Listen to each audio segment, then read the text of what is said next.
We have differences of opinions, but you don't know if my politics is different.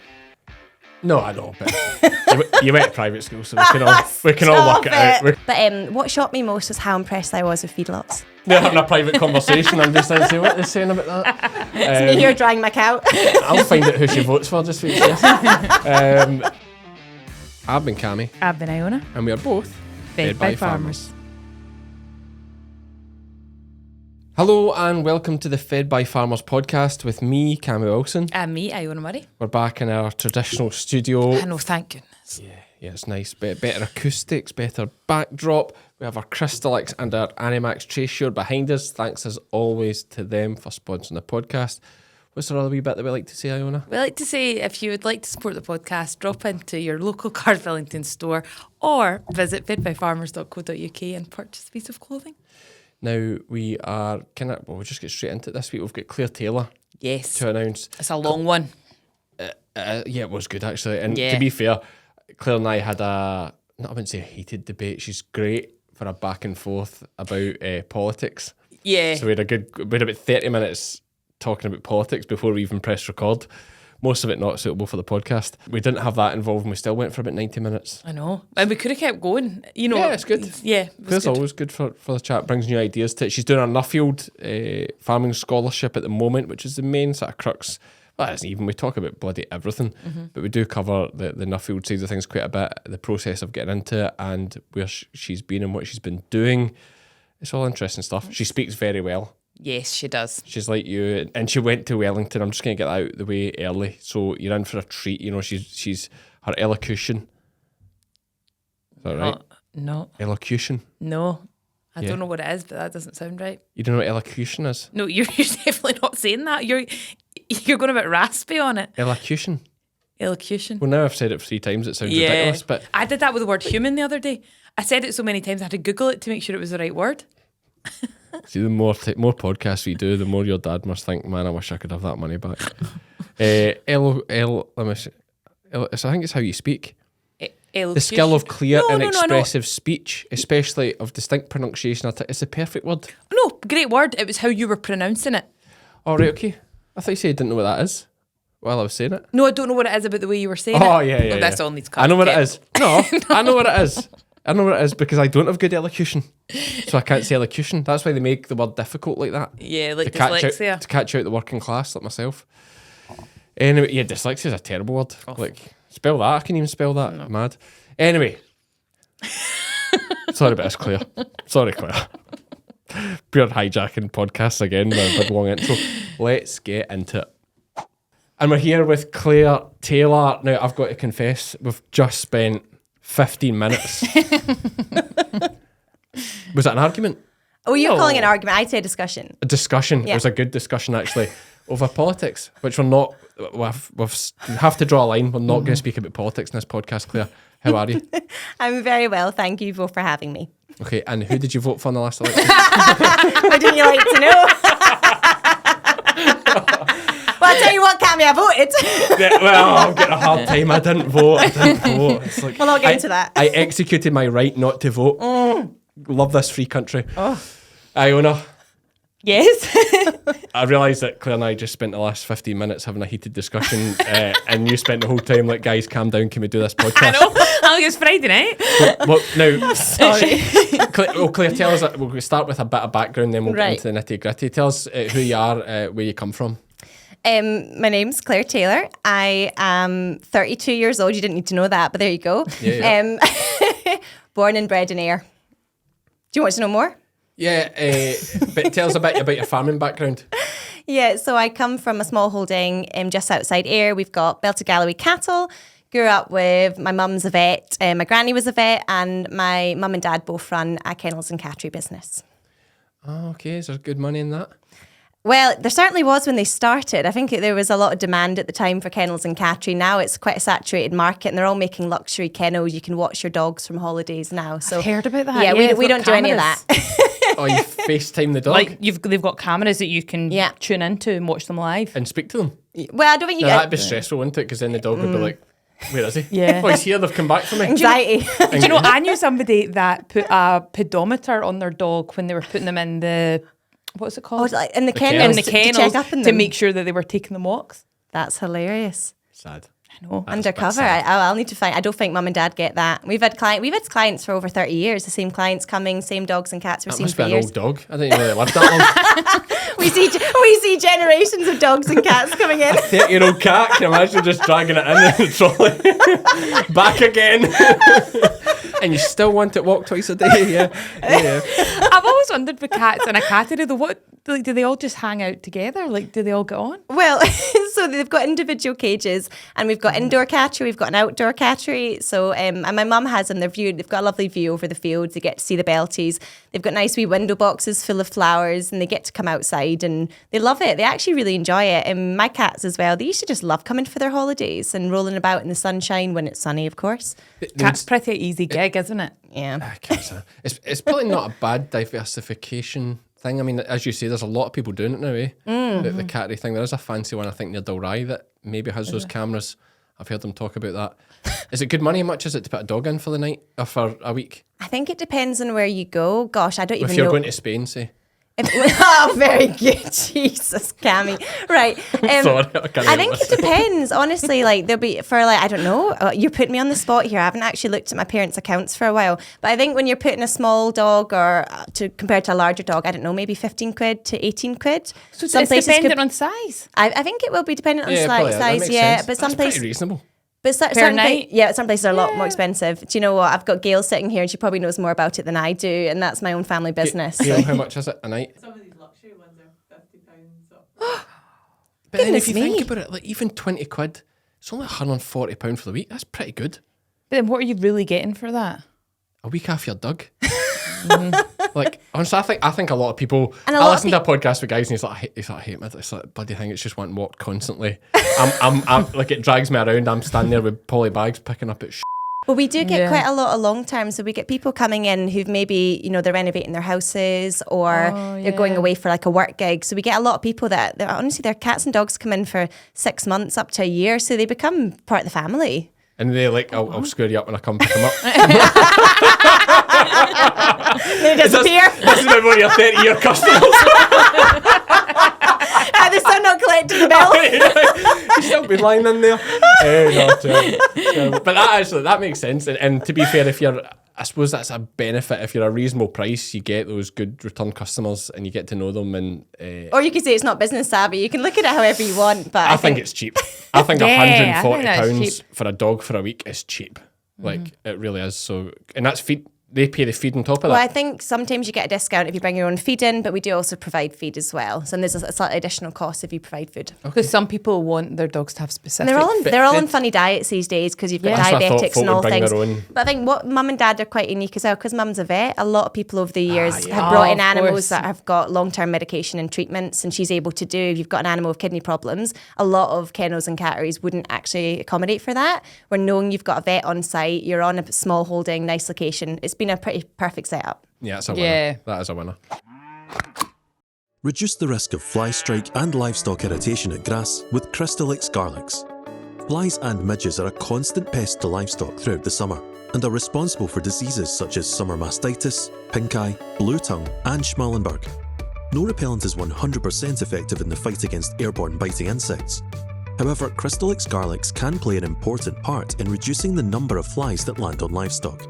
Containing concentrated garlic extract, 5 times more potent than pure dried garlic, Crystalyx garlics offers a natural defense to biting insects, with the high sulfur compounds in garlic acting as a natural insect repellent.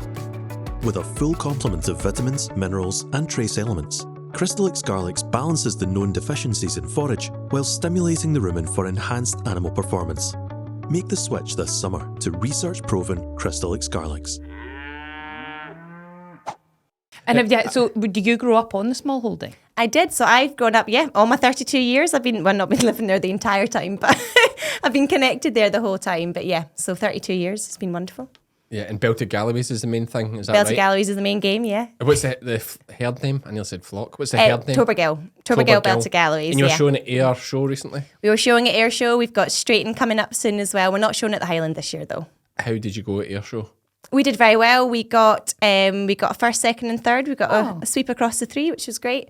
we'd got a young calf who's 6 months old that we're very excited about. So we took her out for our first outing, and she was excellent. Although the main thing that happened at Ayr Show is we didn't have enough space for the cattle, and then we just got everywhere. So the entire day we were just covered in.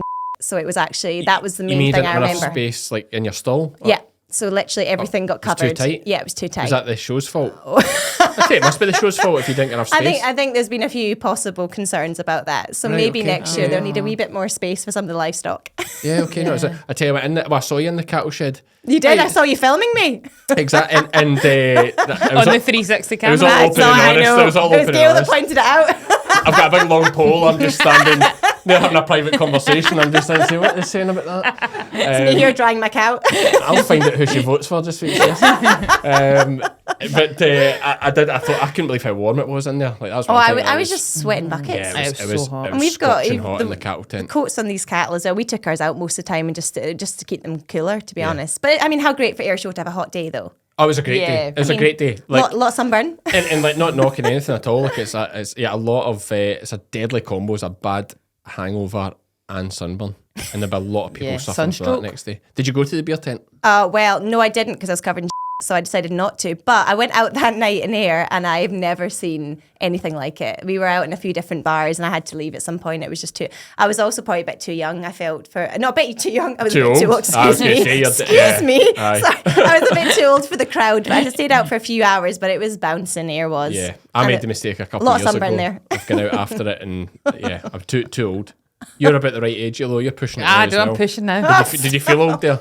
No, I was okay. But we went to the beer tent, like the main beer tent after, and I felt old in there. I did. But that fills up by about, 11 a.m. or something? There's normally queues to get in. Well, they had 300 extra capacity this year, so there's no queues. Oh, wow. So it was mad, but I think it was about an hour to get to the bar.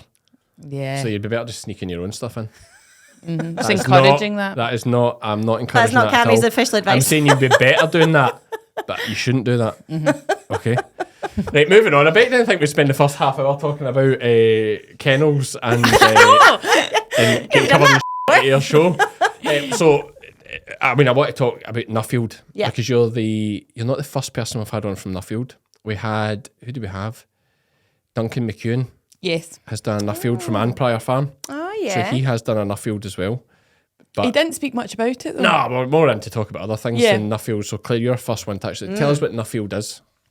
So, I've got a Nuffield Farming Scholarship. It's basically a programme which runs for 2 years and you pick a research subject. It could be something relating to your business, could be something personal or just something that is going to advance in some way agriculture in your country. And they send you around the world. You get a generous bursary, you've got a sponsor, and I've taken it quite to the extreme in terms of the amount of travel I've done. But this year there was 19 in my year, and there was, I think, 4 from Scotland, and the rest are from other parts of the UK. So off we went on our travels, and now I'm at the stage where I've almost finished my travel. I need to actually write my report, do my videos, and do the hard stuff. I've got to do all the gallivanting.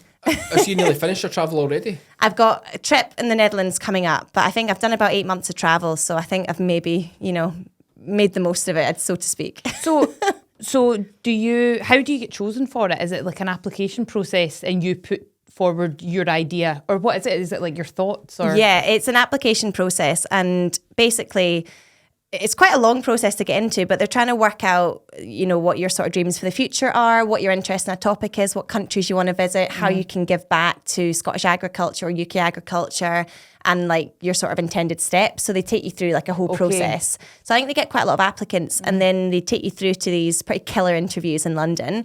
That was a pretty bad day. It was a grim day going down. How many's in front of you? Like, is that a panel? It was a panel, and you're literally, they've got a stopwatch in front of them. And I think we had 12 minutes for our interview. And you're told that you've got to get round, everybody's got to ask you a question, so they do not hang about. And they went around the whole panel, and they're pretty hard. They really try and catch you out. I would crumple. Imagine me in that. I'd crumble when you ask me who the sponsor is. I mean, we just spent 12 minutes talking about absolute nonsense. You had to be so concise in this interview. Yeah. Oh, it wasn't nonsense. But it wasn't. It wasn't. No, not just now. It was a very important discussion. No, No, but I just remember it was funny when I went into my interview. I was so prepared. I was over prepared because I was so excited about this opportunity. And I remember going in, and I actually quite enjoyed it. I quite enjoyed being challenged because they really do. They kept saying, you know, why do you want to do a Nuffield? Why not advising government? You know, why not doing this? And then I remember them saying to me, do you consider yourself an influencer? Like they kept sort of throwing these questions at me. But I remember at the time coming out being like, what this has done is reignite why I care about this sector and why I absolutely love agriculture. So I came out absolutely buzzing. Not that I necessarily thought I did well, but I was like, this is what I needed to sort of remind myself what my passion was. So in a way, I actually quite liked my interview. Not that I would tell too many people that. So see, like going back a step, what did you do after leaving school? Which is a long time ago, as we've established. Hang on. Let's not jump over the school part. I was wondering how I was going to slot this in. Most of you, I tried to, I'm sorry. most of you would probably already have worked out that Claire went to private school. Well, I don't even know how you'd think that. Well, just the way you speak. She's from here, born and bred from here. Listen to her. Look, she clearly went to private school. And you two both went to the same private school, is that right? We did. Both went to Wellington, a few years apart. A few years apart. 6 years apart. Is that you 26? No, 27. 27, so about 5 years apart. Yeah, but 5 years apart. But you must have been there at the same time. You would never. No, I feel like I can definitely remember you. Because I would have been... Can you? Yeah. 5. But She'll think, have no, but remembered think my about the dodgy size fringe. of the school. Right, So Wellington, the number of people is so much smaller than like a normal school. Yeah, their classes are tiny. Do you know what I mean? People. I see. Oh, shut up, So Cammy. how many rich kids were at Wellington at any one time? Not that many. I would say how many in a year? Like I think there's about 40 in a year, maybe. yeah. What? Oh my Yeah. God, that is Like actually we could quite all bad fit when in you one say that. hall for assembly, like the whole school. So See, I never Yeah, because realised other this. schools, you're right, Iona, other schools would have like primary 1 to primary 4. We'd actually have the whole year, every day. Yeah, I am trying to think. We would have. I'm just trying to think. Like first year when you have like registration classes. Yeah. I mean, yeah, I was going to say 200. Yeah, I was going to say 200 per year, which must be about right because we had about 1,200 in the school, so it might actually be slightly more than that in the earlier years. like in my primary 1 class, there was I think there was like 9 of us. Were you in Wellington for primary 1? Oh God, I walked Oh, into you were it. I primary. did walk into I that was, one. I was Were in you? primary 1. Is that better quality paints than that? What? Better quality paints than Oh, that? the Crayola. Aye. You'd have the non-toxic crayons, eh? Eat away. We'll just buy more. Eat as many as you want, eh? I can imagine. I go mental with the Pritt stick. There's loads of them. So stationery cupboard's full, man. We got enough for 30 wains. There's only 9 this year. I honestly, and I'm not winding you up here, I genuinely I never knew the class size. I just assumed it was like a normal size school. No. But it does make sense because there's probably not that many people go to private school in Ayrshire. It's limited because then For the quality? Yeah. Yeah, because Also, I it might didn't be get a- a quality education. Thanks, Iona. That's not what Iona said. Let's not get back to politics. But no, I honestly, 9 people in a class. That's mad. And 40 in a year. I do remember So it was my the whole year in one class or like 2 classes? Well, that would be primary. Obviously, you'd have your subjects and No, stuff. but for- like when you get to secondary Yeah. class. Like for S1 and S2. Yeah, so like if you've got 40 in a year, how was it actually? So if you Two. are... So there would be like it would be like split into 2, wasn't it? Yeah, so I think, two- yeah, you're two right. groups So, of 20. yeah, Yeah. first and second year, because you'd have like your maths and you'd have your sort of like higher achieving maths group, which I wasn't in. And then you'd have the middle group and the lower group, and you'd have the same for English. So they kind of split you into classes depending on your level. Like, God, that is quality for education, isn't it? but my final it is year, good. my final year at uni, my final year at school, I did advanced modern studies, and I think there was 3 of us in my class. I did a crash higher in history. There was 4 of us, and advanced higher geography. I think there was 2 of us. Well, you would go to a class for an hour and there's just 2 of you and a teacher. Which doesn't prepare you well if you do decide to go to uni or college. It's not always the best preparation because suddenly you go from being nothing and like you're going from being a goldfish in a bowl to being like this tiny little minnow in the ocean, and you get to uni, and actually a lot of people struggle with that transition. Yeah, but I mean, it is a fantastic way of teaching.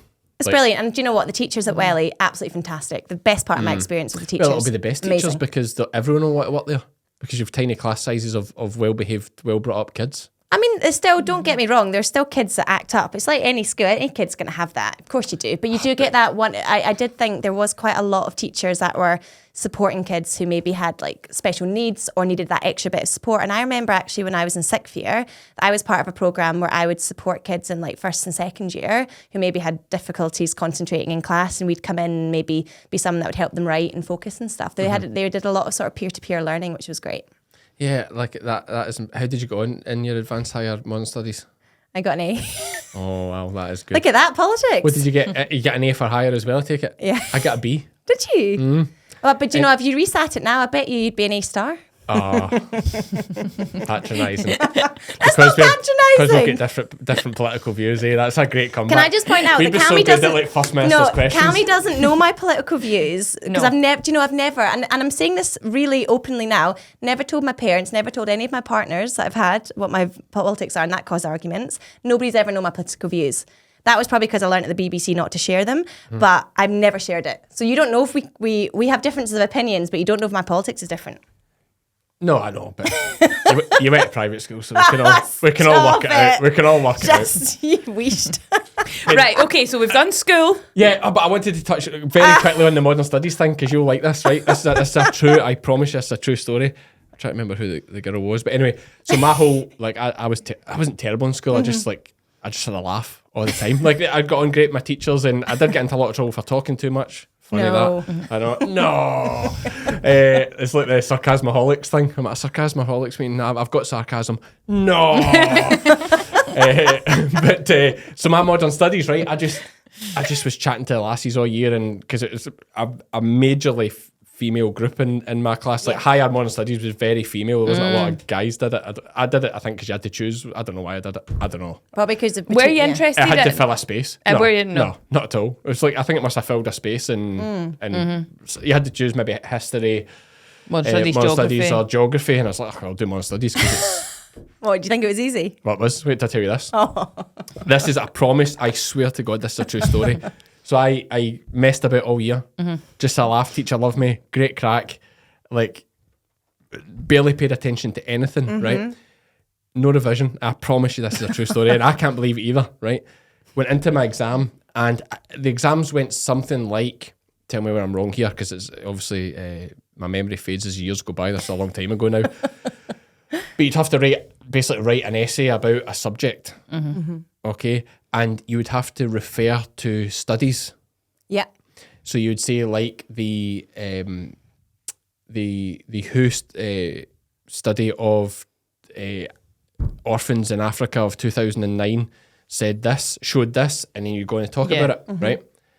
I wrote those essays and made up, I swear on my life this is true, made up every single study. Made it up, totally made it up, and got a B. I could not believe it. There was a girl. It sounds so ridiculous. I know. There was a girl in my class who was pretty clever, who failed, who was crying. No. And said to the teacher in front of me, "How did he get a B?" And I failed. Did she call for a remark? No, she actually pointed at me, and I failed. He's done nothing all year. To be fair, this is not Cammy's official advice for anyone that is studying modern studies. But do you know what I've come to realise as I've got older and I've got to know teachers, and that they're just normal people like the rest of us. Of course.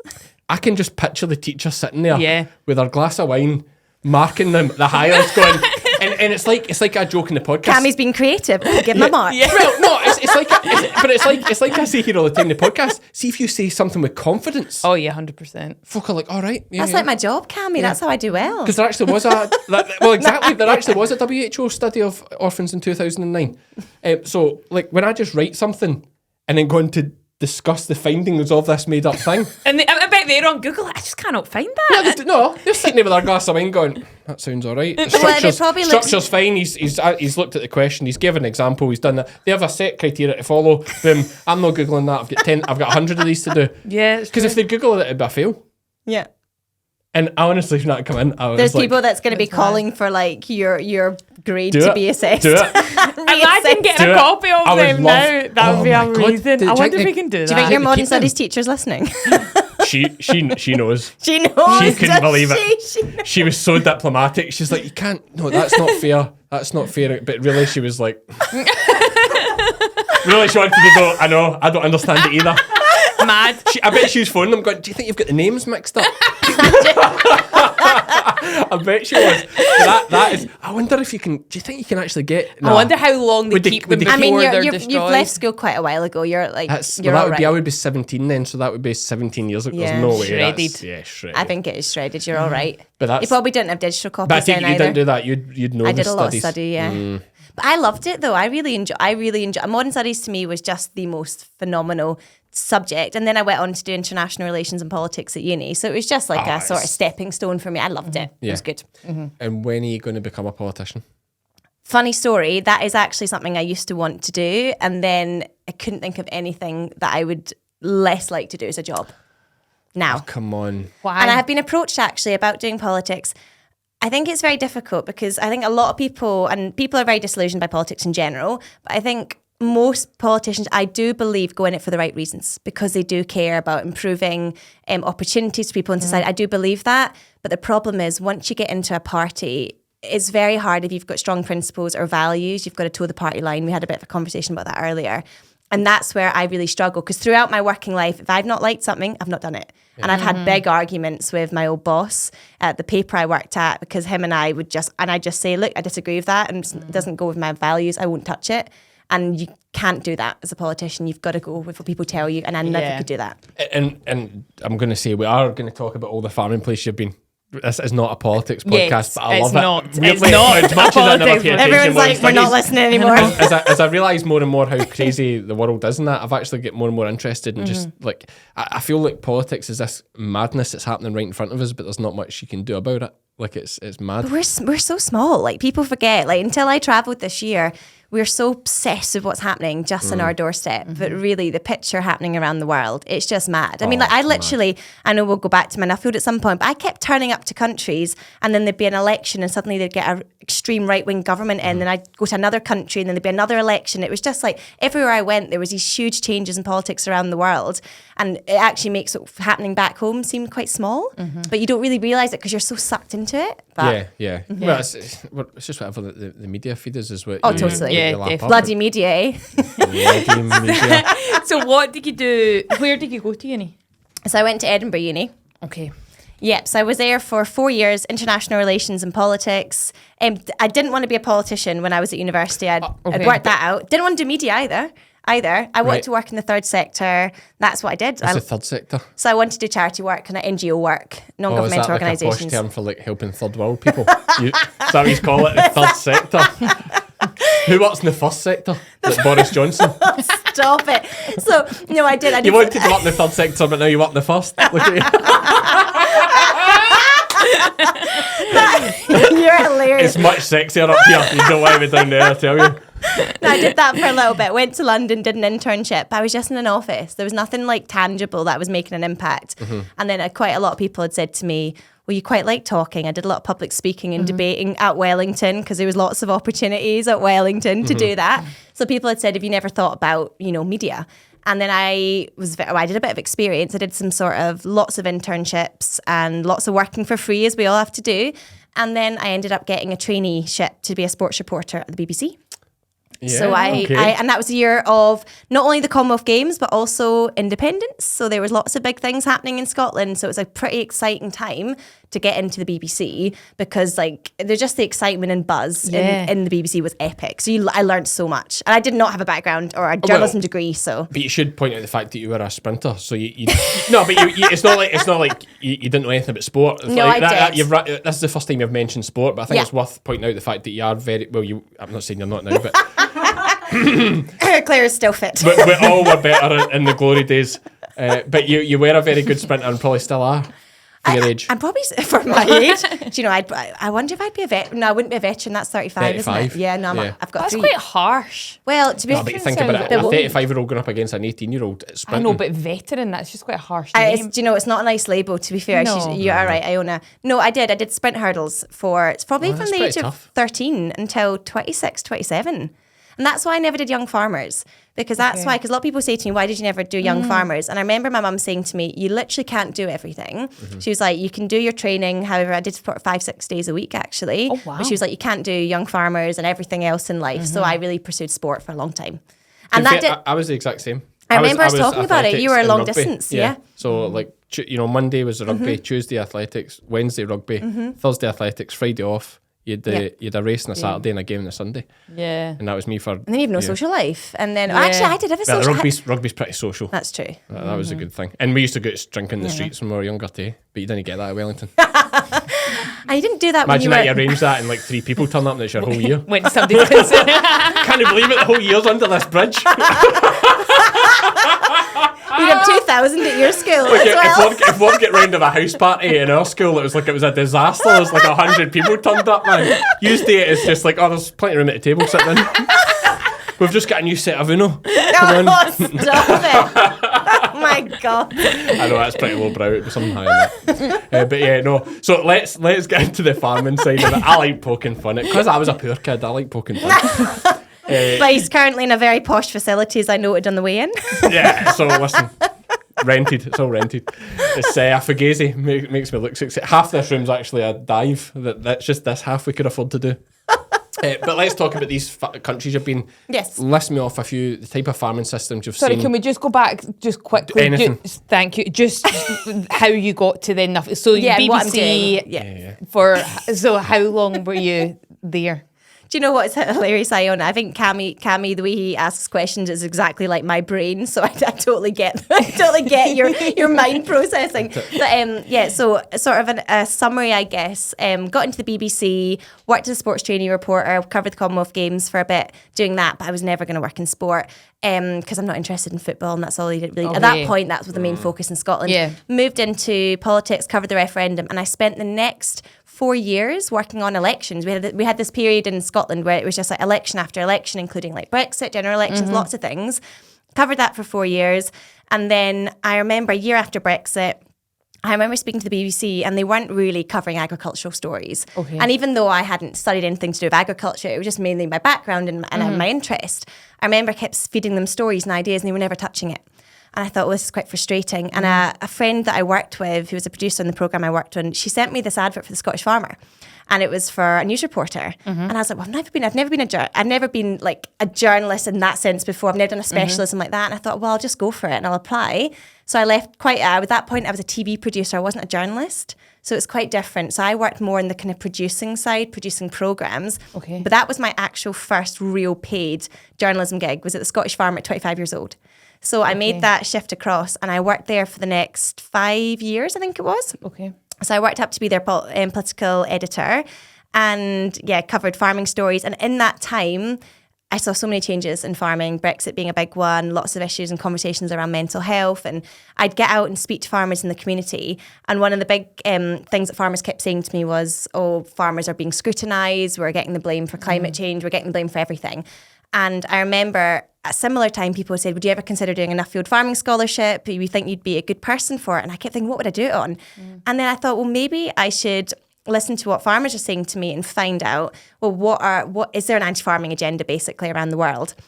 So that's what I did. So I literally made my topic, turning the tide on the anti-farming agenda, which farmers love. Not everyone loves that title. It's a bit of a journalist headline, but it's been a great conversation starter to look at how narratives around farming are changing globally. So I have spent the last good part of a year basically going to 14 countries around the world. Well, my 14th's coming up. I'm about to go to the Netherlands.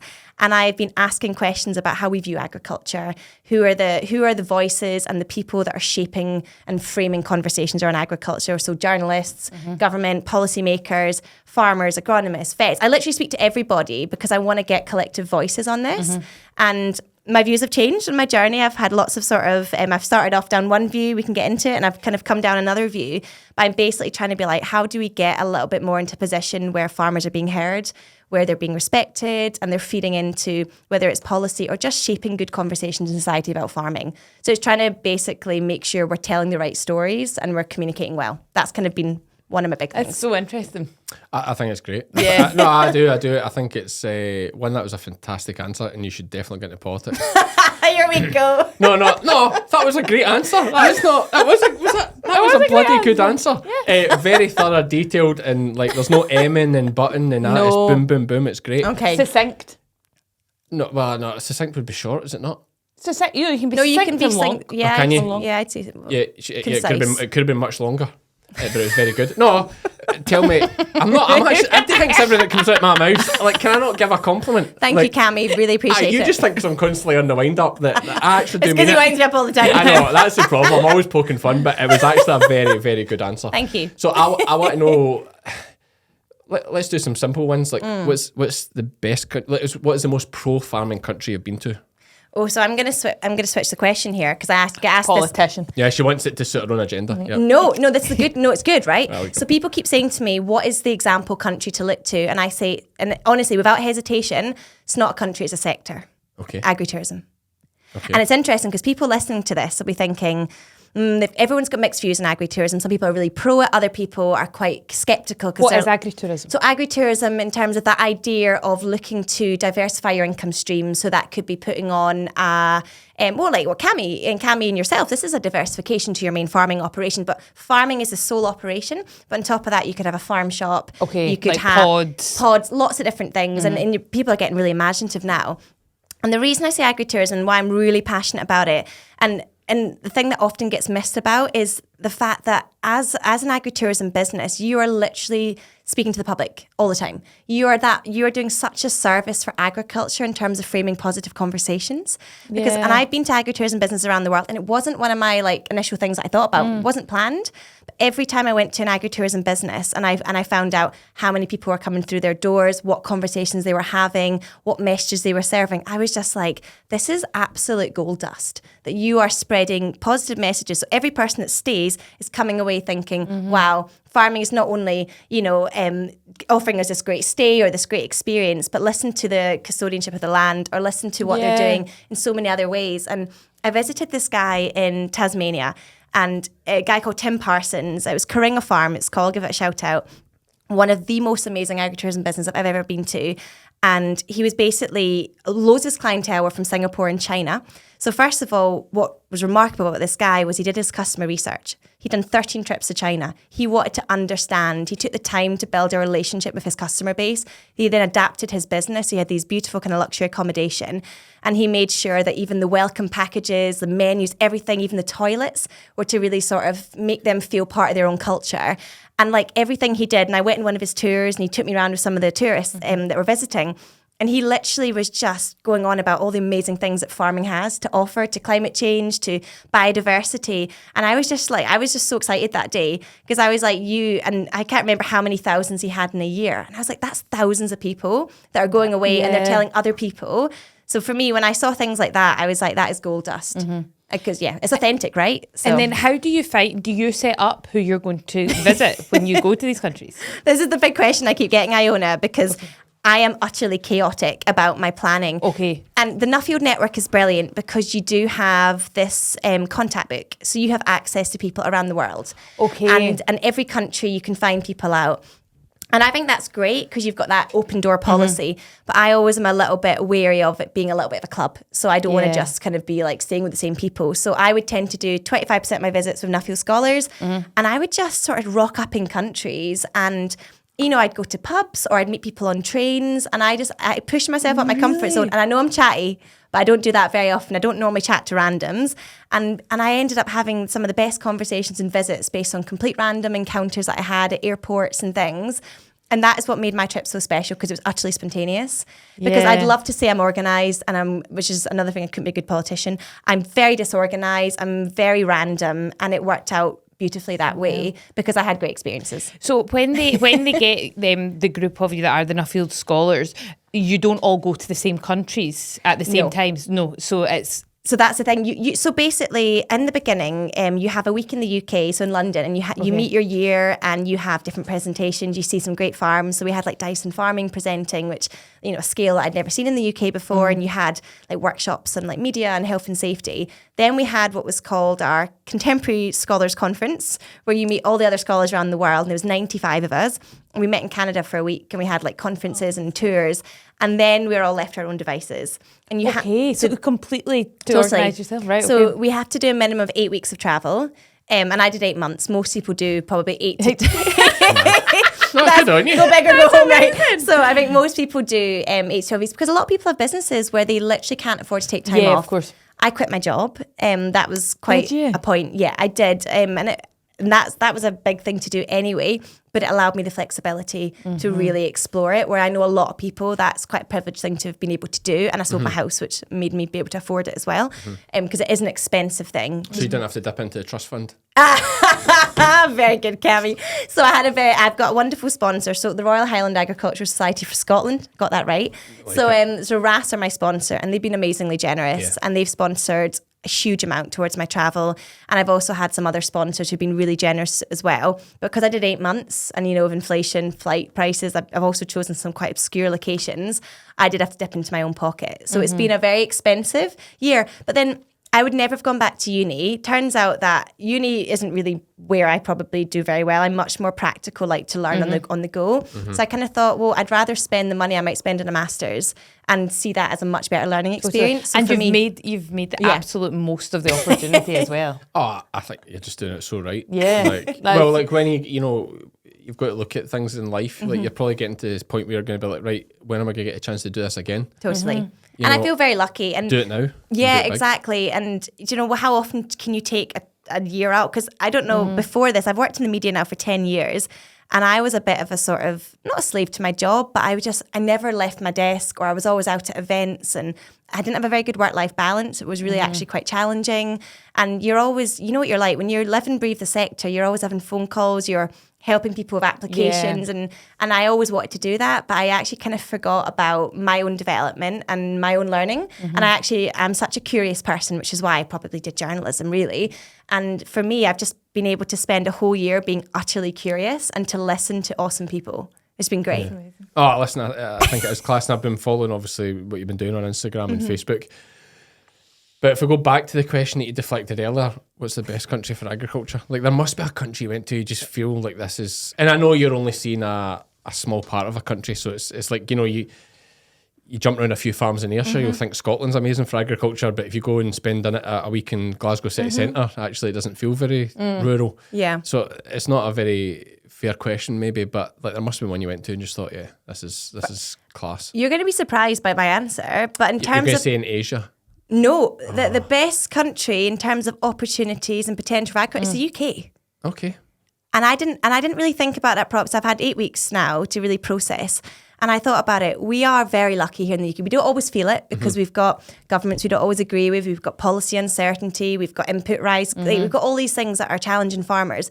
But actually, when I've spent so much time in developing countries, or in countries which have had like 3-year-long droughts, or, or I've literally not had, a government in place for so many years, you suddenly realise what we have here is we've got a climate that works really for us. I know we've had flooding, we've had all these things that are happening, but in general, we've got a good climate, we've got great fertile soils. I do think we've got the weather.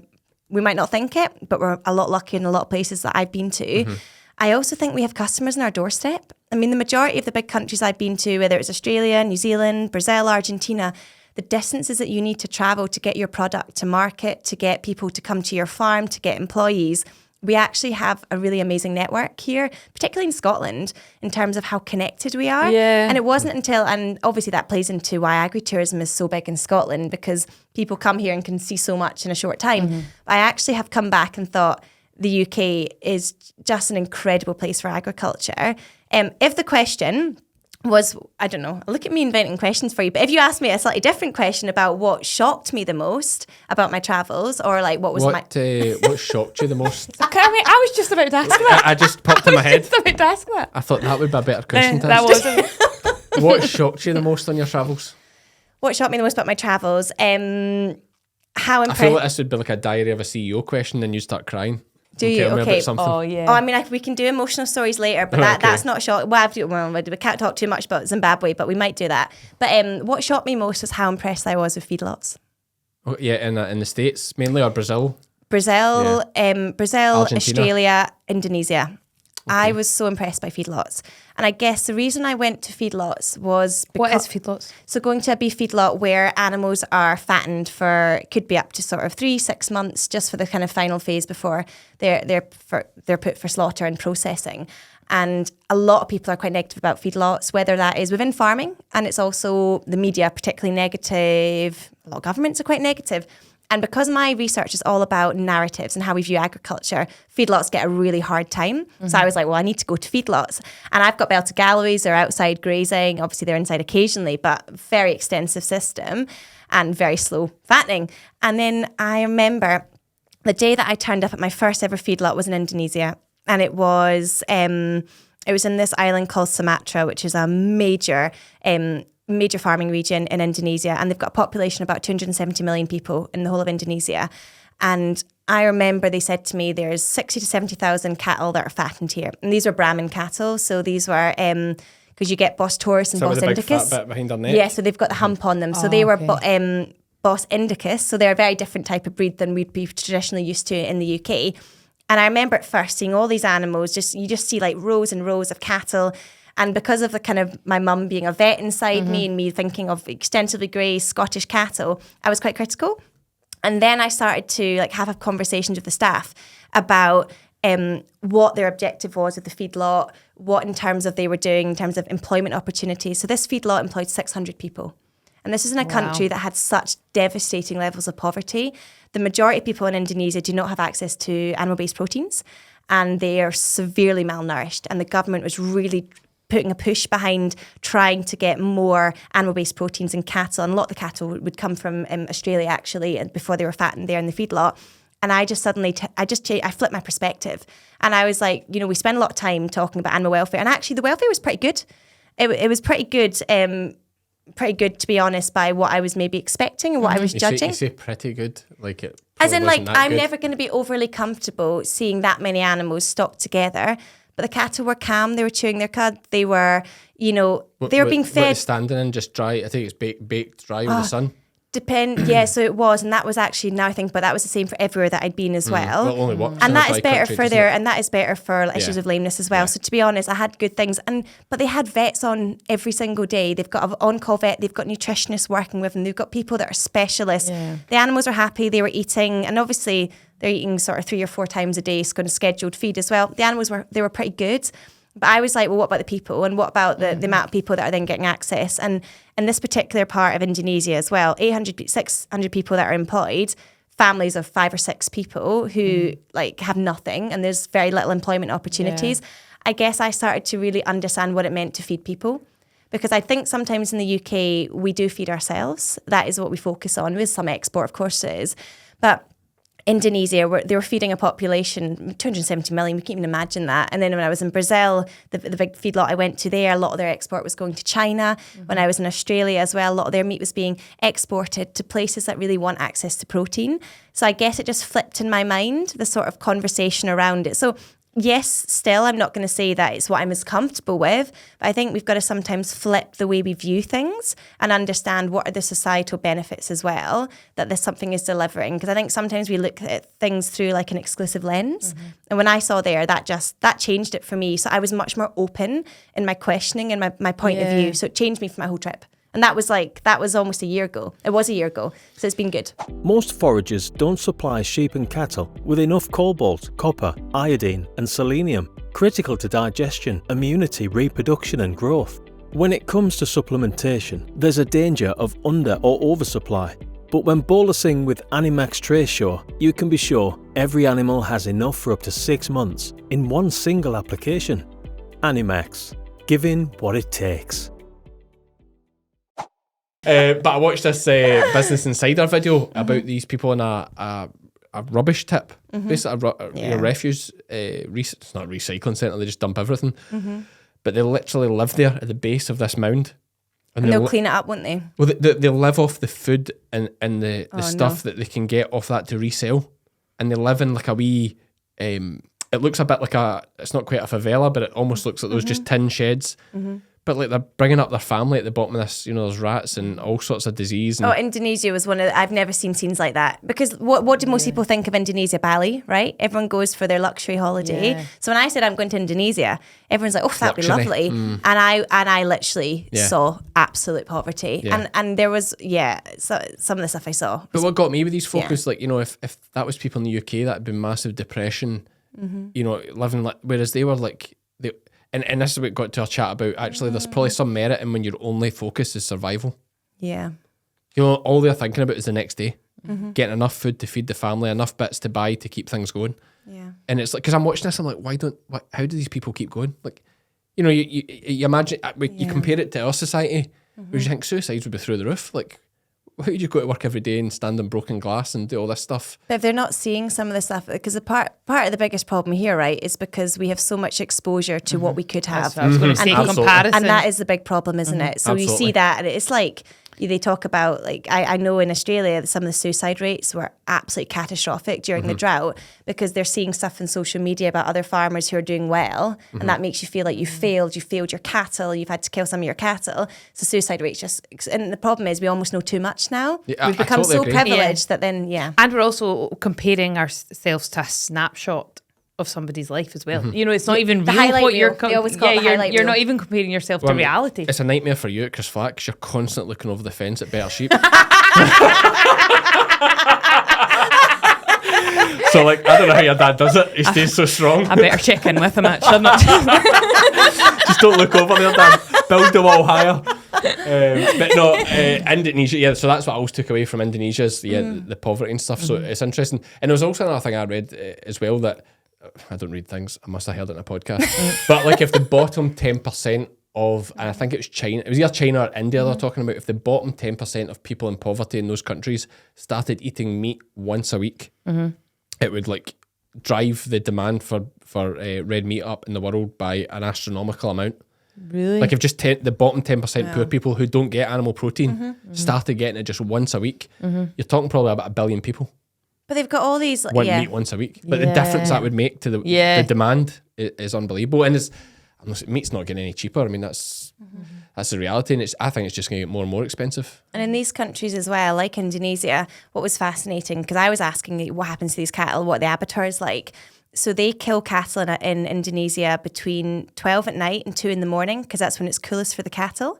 And then they process it all, and it all just goes into meatballs, because that's their quickest and cheapest way to get protein into the population. So that everything, and it was none of it's hung, so you'll never get it like hanging for sort of 30 days or whatever. Just the Straight whole in. Fresh. carcass. So literally, people turn up at 8 in the morning, and it just gets shipped out. And they'll be deboning everything. They'll be Everything's deboned, and it was literally, they said 90% of it just goes into meatballs. so And just they'll be pressure washing the meat off the bones, I didn't see throw it it, into but the yeah. mincer and make meatballs. Yeah, that was it. And then where do So it's cheap. those meatballs then go? Is it just to market? So that's all internal. All that stuff was going internally as well, yeah. Okay. So, That's Wow. interesting. I know. All those cattle and it's just going to meatballs. yeah. But there's so many parts of like Africa that I went to where they weren't hanging cattle either, or there's a couple of places that were beginning to, and it was like a massive deal that they had chillers.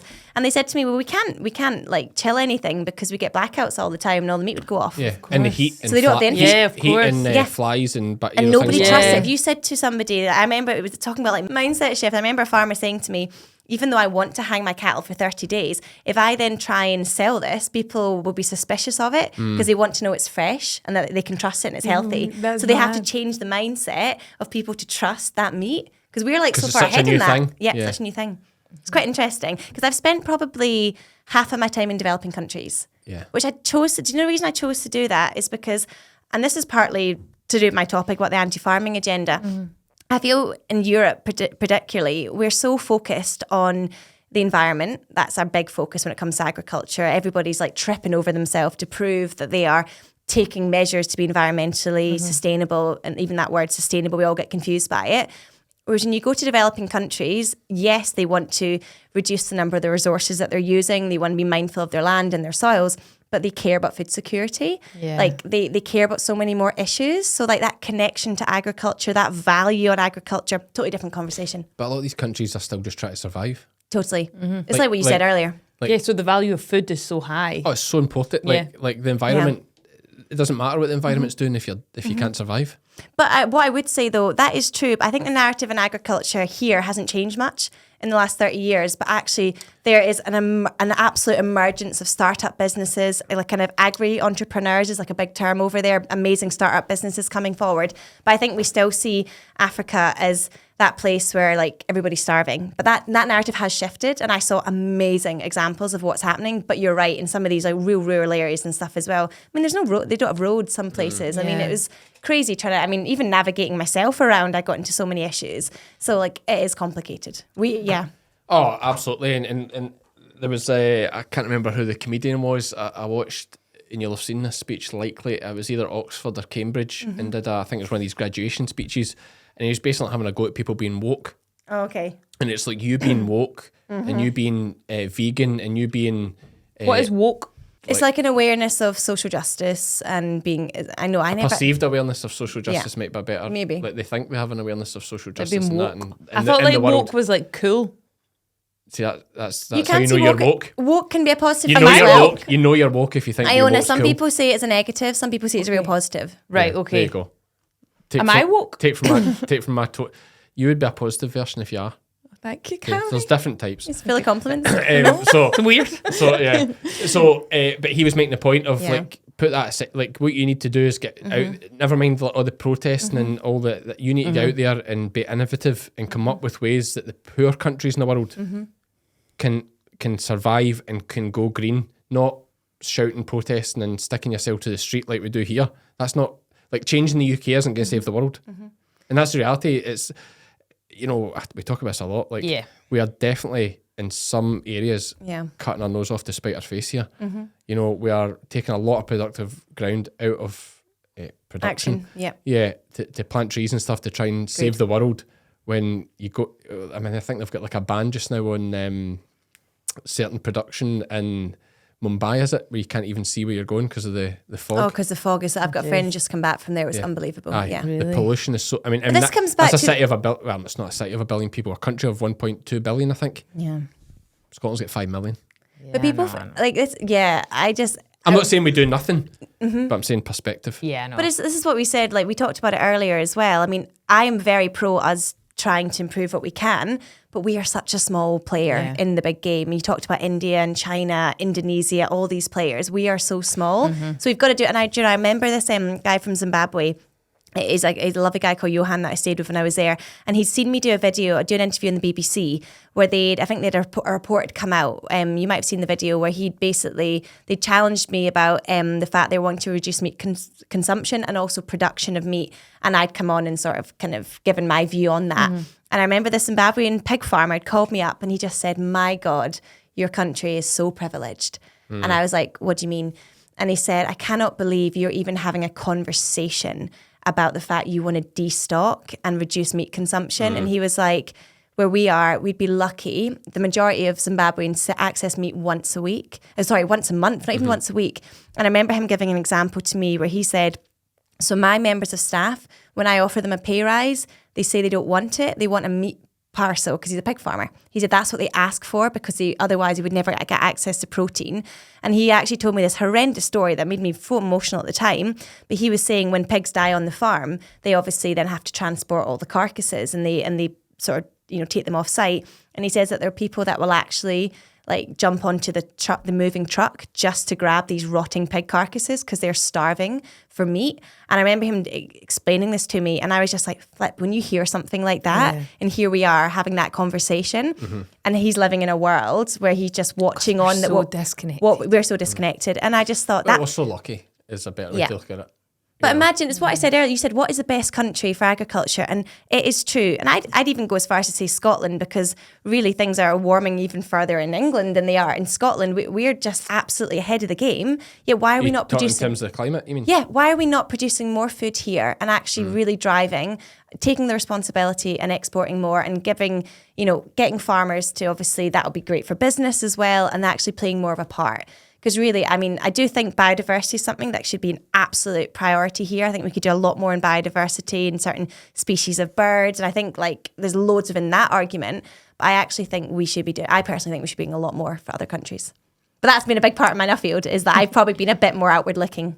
No, but I agree. I would go as far as to say, look, £10 million spent in India would go further than spending £10 million here, where you're, in a lot of cases, you're just taking up grass, which in their argument already sequesters carbon to put trees in. Whereas over there, you could actually do something to improve efficiency of things, reduce pollution. Don't go down the tree route, go down actually efficiency route, and better productivity.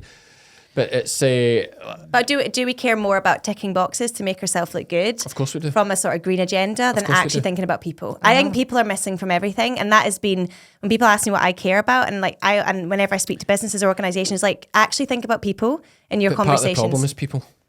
Yeah, that's true. Part of the problem, and part of the problem with a democracy, is that you need to please the people that you want to vote for you. And they're not always right. And it comes about every 4 years or whatever. Yeah. Look at some of the strongest economies. Look at China. Is I might be wrong quoting this, but it's certainly one of the strongest economies in the world. Dictatorship, because they do the things that are best in the long term, not what makes people happy immediately. And they don't need to plant trees and go green. Let's put another factory out. I'm not saying that. I mean, they do. I think they've got the most wind turbines in the world. Okay. China. I think there's a common misconception. I think they actually plant more trees than any other country. If you say it with confidence. I believed you there, and I did believe you there. But it's easy because it's so big. It's absolutely possible that's true, and it actually makes no difference. But when you have to appease people and. But we flood information at people, and people are exhausted and they're stressed and they're trying to live busy lives, so they just grab onto things, or your kind of bias leads you to certain things. But I think we're part of the problem because we're feeling it. Yeah, I'm sure. Well, I mean, they're very good at maths and things like that. But I mean, like, I think we're too easily misled by media and or do we just don't take the time to actually because we've got busy lives. That's it. But you just see it and you go, that must be true. You don't actually fact check it. That's actually what matters. Yeah, and that's been the problem I've had this year. A prime example. Oh yeah. And this is probably the power of English as well. So there's a water contamination thing in England just now. Okay. You might have seen it in the news where loads of people are getting sick and getting diarrhea from the tap water. Mm-hmm. And now, bear in mind, we're just off the back of weeks of information about the millions of hours of raw sewage that was getting pumped into the waterways and various things from, I think it's Thames Valley Water and Southern Water, or some of the two privately owned companies that are taking huge profits and investing nothing in infrastructure and just pumping the raw sewage out. But just off the back of that, this story comes out about the drinking water now causing, and a spokesperson from the company has said it's believed it possibly came from cow manure. Oh, come on. All right. But just think of the way that's phrased. Mm-hmm. Like, it's possibly. Right? Yeah. So they don't know it has, but you just say that. It's like when you have a film that says inspired by true events. Yeah. It just allows yourself, you can. Wow, this happened, but actually no. It didn't. It's like, But then you're right. But And what you're if you hoping, say possibly, you're covered. And you say possibly it's about anything. Yeah. Like, what was it, Carlsberg? What was their slogan again? It was, it's probably the best lager in the world. So you can't say it's the best lager. But it's probably the best. I think it's Carlsberg. Was it Carlsberg? I don't know. There's definitely one of them, but it's probably the best lager in the world. But you're right. But the damage has been done, right? The damage has been done by saying possibly cow manure. So everyone, it's the cows, it's the farmers. It's the farmers cow again. manure. Yeah. When we're just off the back of all this, so I would think and that's how, and that again, that's something. The sort of that kind of messaging is what I've been looking at, and the sort of long term impact a message can have, and then shaping that narrative that's tough. So then what? So you're Netherlands for your final country. Yes. And then. So then what's next? How do you collate everything? Oh. Is it a presentation you do, or is it, and like, are you judged? Is there like a winner? Well, is there? There's not a winner in terms of. You're all winners. Thank you. We're all winners. We're all winners. So we need to produce a paper. Okay. And I don't know how I'm going to do that. Well, I do know how I'm going to do it because I literally have to. But I've got to condense 8 months of travel into 5,000 words. Mm-hmm. Which gives me just anxiety even saying that out loud, but it will happen. Mm-hmm. And then I need to produce a series of videos from my trip. And the thing is, I love taking videos, so I've got that. That'll be great. It's just choosing the best ones, the highlight reel. And then I've got to do a presentation in Belfast in November, and that'll be all of us. And I think we've got 15 minutes to share our findings. Wow. Jeez, you're going to struggle. I know, because I talk too much. Not too much. Yeah, I genuinely don't think you talk too much. I think it's good. Yeah. Which is, to be honest, Very good talker. It's good for podcast because like folk want to hear information. Yeah. And see if you don't talk as fast and as assured as you do, I jump in. I probably am quite. Like see I'm with a bit you, too I'm not getting a dominant. chance to jump in. Am I too dominant? Part of me is like hurting inside, but I know, also I know it's good for the podcast. I could feel it from you Well, earlier. Earlier when you said that when people ask for a wage rise, they actually just ask for a meat package. Yeah. I would like to have jumped in and said, oh, that's like Iona, she just wants more sheep game jumpers. But I didn't get a chance. Give you a chance. Yeah, but that was good because then it just kills the story. I can't help myself. I know. But you have looked But at if you. you'd stopped to breathe, I'd have been in. So I know good I on did. you. Do you know what though? When I got my mock interview for my Nuffield, I was very excited in my interview because I'm quite an excited person in general. And I remember they gave me feedback and they said, Claire, great interview, but you speak too fast because you're excited. And they were like, you're about to go down to London and they won't understand you. So they actually said, take a breath. And so when I went down to my interview, I was very excited again because I'm passionate and I actually had to control myself. So when I do BBC interviews, I'm like a different person. You've seen me on BBC interviews. I'm so calm. I'm like, I actually have to tell myself, chill out. Yeah. Because otherwise I'm just like, wah! So whereas when I speak like this, I'm probably more myself. Yeah. Yeah, that's good. Like it's like I talk far too fast as well. And listen, if And anyone, we're 3 air sure to get, well, you would say I'm not very air, but yeah. yeah, we're two private school girls and a poor working class boy, a shepherd's son from Kilmarnock. But Oh, here we go. Oh, it's get the lovely. violins. It's lovely. It's almost like the, what was that? I was going to say Beauty and the Tramp, Lady and the Tramp, Beauty and the Beast. Ladies and the Tramp. I'm going to it's the mashup we never knew we wanted. But now we all do. Just the wee dug at the door, the beast like I that. can already see like the promotion of the podcast. Yeah, it's no, it's good. It is, as you say, we're very relaxed, and Ayrshire people do speak fast, I think. But I say it's because the brain works faster. That's it. We're very quick brains. Yeah, so that we can get the words out quicker. Yeah. So Nuffield's coming to an end. If anyone wanted to do Nuffield, how would they find out about it? So, like you've probably seen lots of my stuff online. There's loads of us that share stuff all over social media. So you can reach out to anybody that's done it. Everyone's very friendly and will share. And there's lots of presentations happening right now where people can tune in, do Q&A sessions. I gave one last week where I basically just talked about what's the process like, what are the benefits. Also, the Nuffield website can go on that, and there's so much information and that for you to apply. I mean, it's literally at the moment it's everywhere because I think the applications close on the 31st of July. Okay. And I would say, honestly, I would say to people, it's utterly life-changing. Oh, it sounds incredible. I mean, I know I do feel people that do a Nuffield are often at a crossroads in life. And what I mean by crossroads is there's something that you're just desperate for something to change. It could be, for some people, it could be like for me, maybe it was moving house or doing something, or maybe you're just ready to like feel reinvigorated in what you do or to learn something. So you're almost looking for that next thing to sort of just get your teeth into. Yeah. And it just gives you your spark back, which is what I needed. I'd sort of lost mine a little bit. So I think if people are just feeling a little bit like, not that they're going stale, but they're peddling water a wee bit and they just need a challenge. So if they're having a midlife crisis, is what you're saying? Is that why I was at Quarter 31? life. What's that? Quarter life. Quarter life, steady. Close out of mid. What about your actual specific handles then? Just so if folk maybe don't want them to find you, but if you wanted people to find some of the stuff you write and post, where would they find you? So they can find me on Twitter or X. I think I'm C Taylor or CG Taylor 92. I don't We'll actually put it up on the screen. Yeah, we can put it on the screen. We'll And put I it was on the going to say screen. Instagram. I think I'm Claire Josie 92. Gives my age away again. And then I do a lot on LinkedIn as well. That's just my name. I banned Iona from LinkedIn. Did you? Yeah, well, I think LinkedIn, like for someone that has a job, LinkedIn's kind of like somebody in a relationship being on Tinder. It's like, what are you looking on there for? Oh, stop. I've still got it. Absolute I've still got nonsense. It's like you've got a job. What are you It's looking what are you network- on? If folk might contact you, get off that. What are you talking to him for? LinkedIn's great. I've got so many. Did you know one of my big visits that I ended up doing when I was in Kenya was because someone added me from Kenya on LinkedIn and said, "Come and chat with us when you're in Nairobi."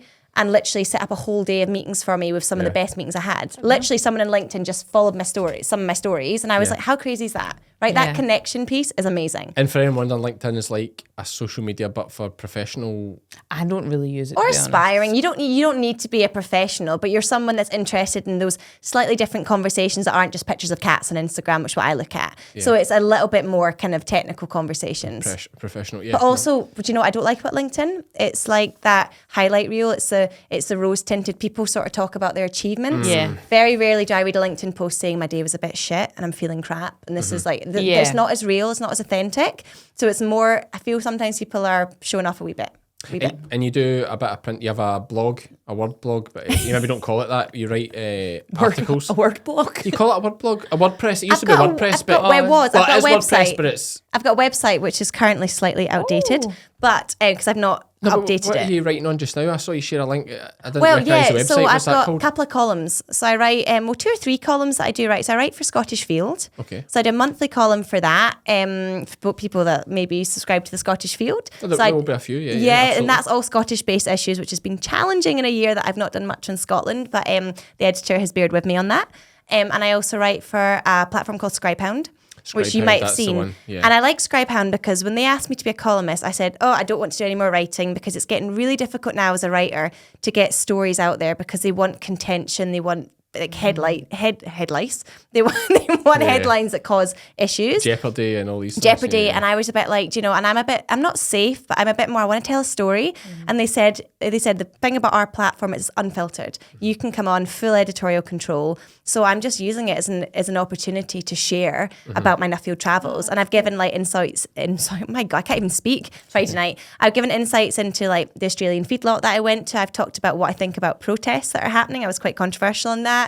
Like, so I've given lots of views on things about my travels. Yeah, and that's been a great, interesting. I've loved that. I've loved the platform actually. And it's all based on countryside writers. You've got Adam Henson on there, Anna Jones, people know her, like some great columnists on there. I'm loving this, by the way. You could easily do 2 hours, but I appreciate we need to get on. Because like you could just work your way going through all the countries. Like, I know, it like sounds so good. You could just go through all these countries you've done. It's absolutely brilliant.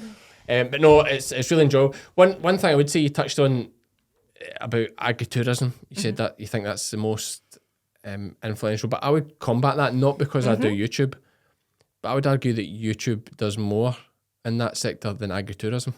So On a different level, I would definitely agree with you. It can be fantastic. Really great. Well, I think of it more of it's a bigger reach, and they get to see real farming on some channels. They get to see real farming, whereas agritourism is generally nicey. I mean, it's rare that it's rare that you go on an agritourism trip and it's like, come and see a hung lamb. Do you know what I mean? Mine will show you how to skin a lamb on. But how? Unless you're doing a lambing, yeah. But remember, they are part of the actual tourism bit is where they might be enjoyed. But no, but I'm still saying it's great. It's still based on a real absolutely farm. It's great, but what I'm saying, like, I'm just thinking of the point of view actually, people letting people see the real struggles and what goes on in farming. Like, I think you can't. Can I be the reach. Can I be controversial about people on YouTube and stuff? We like controversy here. So one of the things, and it's really peed me off this year, and you get some people who rise to fame, like yourself, Cammy, that've got big audiences. That comes with responsibility. And my concern about that sometimes is some of those people have got there and they've got like people like you that are doing amazing stuff to talk about agriculture and just to really, like, you're so grounded in your approach to that, and I would never have any concern about you. You're making me feel very awkward. I don't like compliments. No, but go back to the nasty stuff. No, but there are people that I watch, and let's say there's a story in the press about I don't know, there's been a criticism about farming, and they'll start saying Brazilian beef is dreadful. We look at all these farmers, and they've suddenly got access to millions of people, and they start spreading misinformation, often from a place that they don't know, and that's why I'm a wee bit more skeptical, because in general that doesn't happen in agritourism. But I do think when you've got a bit, and I can think of a couple of influencers that I've been pretty irritated with this year that have gone onto their platform and they have just condemned farmers around the world, and I'm like, why would you do that? Why would you actually put a knife in your own? And that annoys me. And there's a lot of finger pointing. People forget that, farmers in Australia, like, they've had to do a 3-year drought. You've gone through a 3-year drought where they've had to shoot their animals because they can't get access to feed. And when you hear stories and then we criticise them, these that's people, hard. though, I generally find these people that haven't travelled and don't have that much experience outside the farm. Because, I mean, we've spoke about it in this podcast before, and actually we just spoke about it. Where did we speak about? Oh, so at the end of last week's podcast, or the podcast with Sandy, which we've just done a bit for, we spoke about I was kind of defending. Everyone's going harder than Morrison's just now because they're I not. saw that about commitment. They're having New Zealand lamb, aren't they? Yeah. And I made, and I don't want to go into the whole thing again because we've already spoke about it, but I made the point that, you know, they cannot afford British lamb. I think it's good the supermarkets can't afford it. Let them sell whatever they want. You know, go to your local butcher and get your best of lamb where he can tell you where the lambs came, or she can tell you where the lambs came from. Yeah.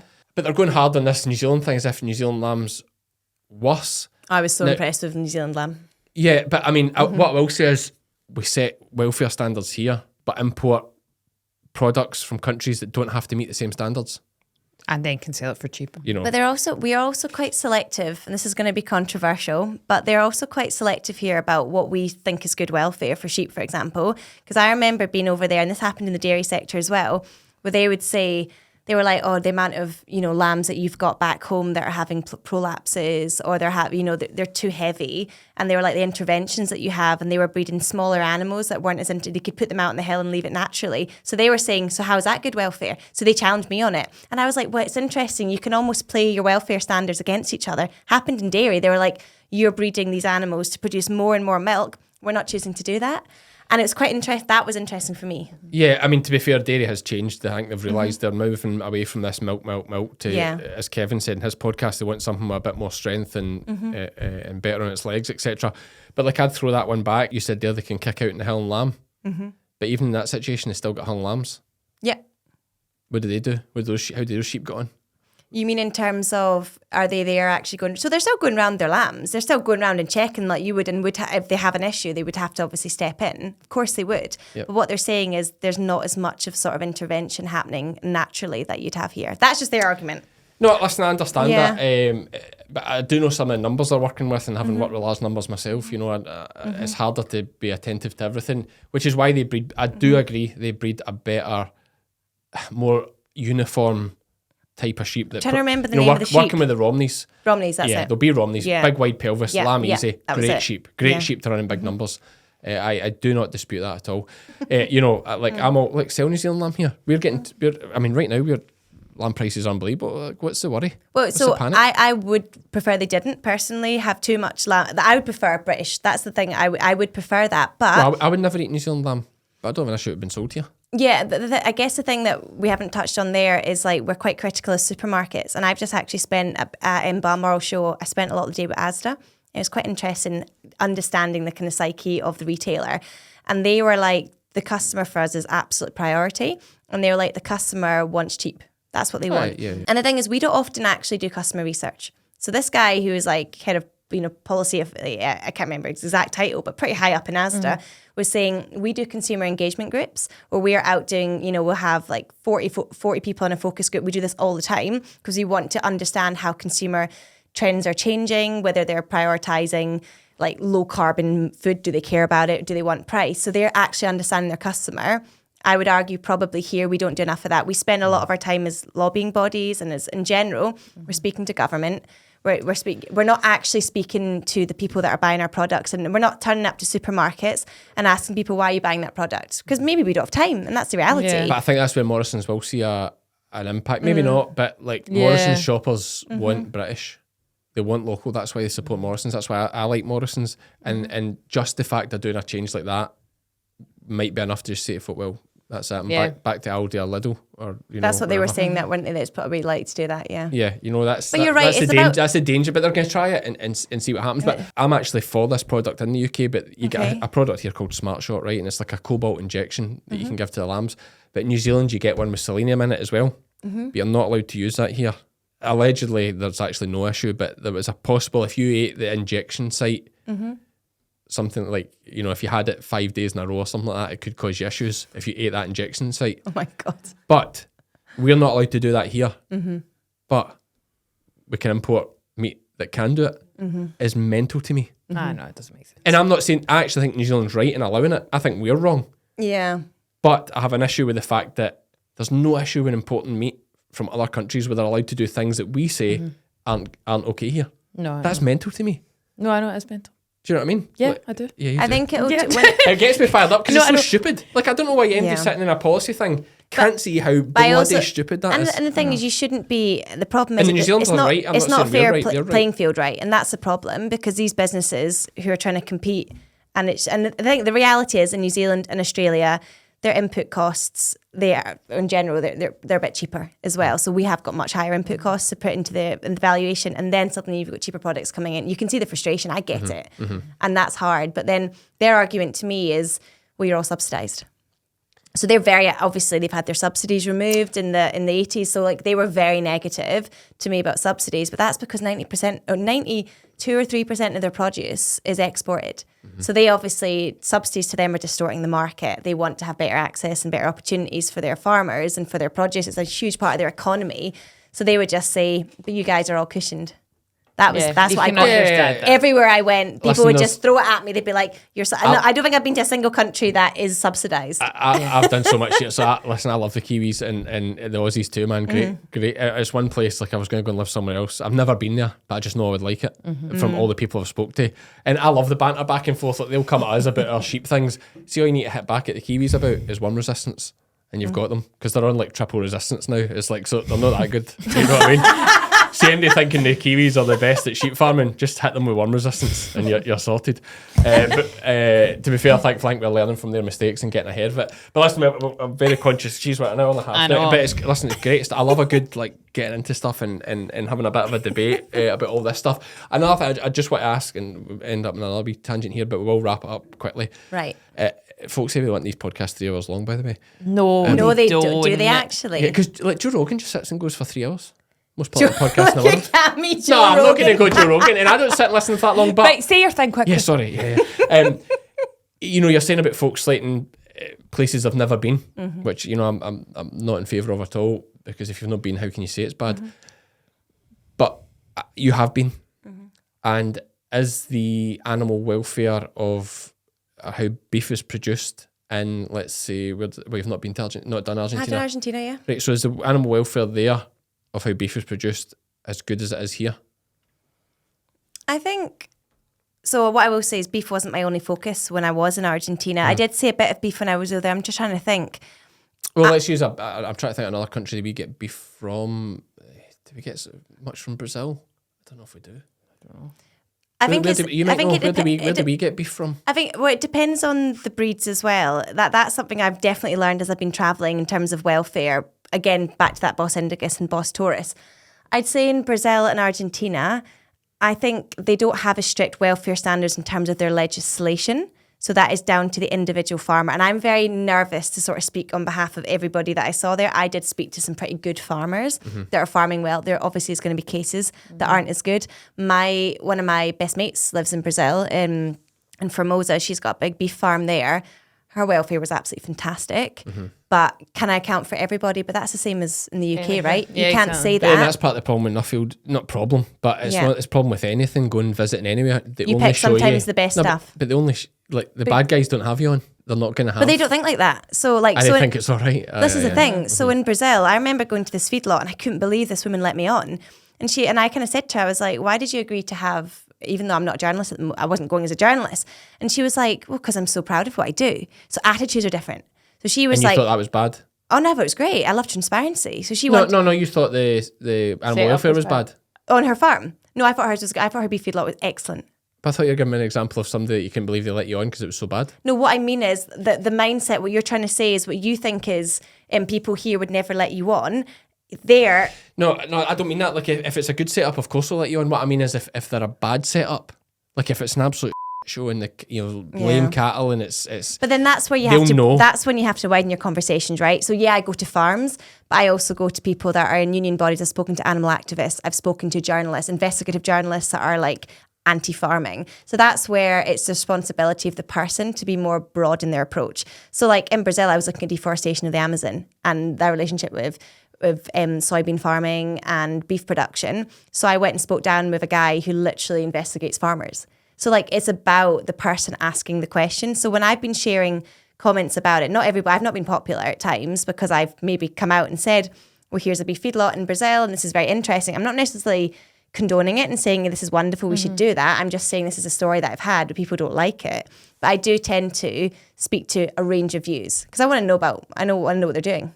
You have because otherwise then I'm just selectively affirming my bias. And that's the whole point of my research is that I can't. So So I turned out by saying, so anti-farming agenda, right? So I can tell you one of my findings. So one of the biggest anti-farming agendas is within farming. That wasn't what I was expecting. And I only found that out because I took time to go to, like, for example, our regenerative farming festival. A lot of people are very pro-regen, and a lot of the principles involved in regen, they're great. I went to a festival, I've been to a few, and I looked... Groundswell? But I didn't go to Groundswell, but most of my year group did. But what my consideration, and people might be quite shocked to that, is what is the language they're using? How inclusive are they? Are they condoning or condemning other practices? So I looked at it through a different perspective. So I was like, well, what you're doing as regen might be something someone's interested in, but if you're saying conventional farming is shit, then how are you going to bring them on a journey, or how are you going to be able to balance it? So I've been trying to look at things and being like, wow, there's so many sectors to say that they're doing well, they're bringing down other sectors. That happened a lot.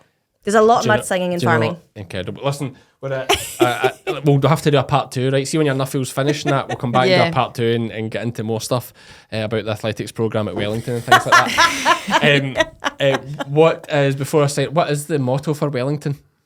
Be still and know. But it's not. It's obviously in Latin or something, is it not? No. Be still and know. That's true. Oh my God, that's not me at all. Be still. Be still and know. KNOW. I didn't take that on very well. Is it? And it's not in Latin or anything. It's just in the emblem. Say be still and know. Yep. Okay, interesting. Okay, well, Claire, thanks very much for coming in. It's been a good one. Yeah, really good. Yeah. Thank So you for having me. A good bit of debate, and no doubt we'll get some comments in that. So until next time. Until next time. Thank you. Be still and know. And we're back in the room. Claire's gone. Here's the debrief. Iona, what did you learn? I learned that I would love to do a Nuffield Scholarship. You think so? Yeah. You like the travelling, don't you? I would like the travelling bit, maybe not doing all the worky bits. But if I found something that I was really interested in. But like you like writing lists and all that, so you could... Yeah, I do like writing lists. You could go about writing wee lists of what's happening and then... and then just put it together. Yeah, then you write your thesis I could just at make the it end. a bullet point thesis. Well, by that point you've done travelling, what they're going to do to you? Yeah, exactly. Just get a fail. Yeah, stop me. Yeah. Pay back that funding you got. No, good elocution, wasn't it? It was. Wasn't it? Good elocution. You also pronounced that beautifully. Was that better that time? Yeah. Was. Well, that's I am learning. No, Claire's good, and I like as well. You can not contradict things. She can have a good debate about things without she doesn't get offended and get upset. She'll just come back and forth about it. You know, I feel like Claire is your perfect person for that kind of thing. Like you love that when somebody gives it back, you I like don't want people to agree with people me. question, what you're saying. You like that. Yeah, I definitely don't want people to agree with me because I want my mind to be changed. Like, I want my beliefs and opinion to be tested so that I go down the right route. Because I'm not one of these people that I might think I'm right, but I don't know I'm right. No. Do you know what I mean? Yeah, I just think I'm right. I don't know I'm right, whereas some people know they're right even when they're not. Yeah, and you'll take it though when you're wrong. Oh yeah, I can change my mind. I change my mind every day. Like if at first I thought you were great. As we go on, not so much. Anyway, on that note, that Nuffield Scholar sounding great. don't leave me. That is us for another Fed by Farmers podcast. We'll be back with a Friday chat. All going well, and with plenty of other big guests coming in the next couple of weeks. So as always, thanks for listening. I've been Cammy. I've been Iona. And we are both Fed by Farmers.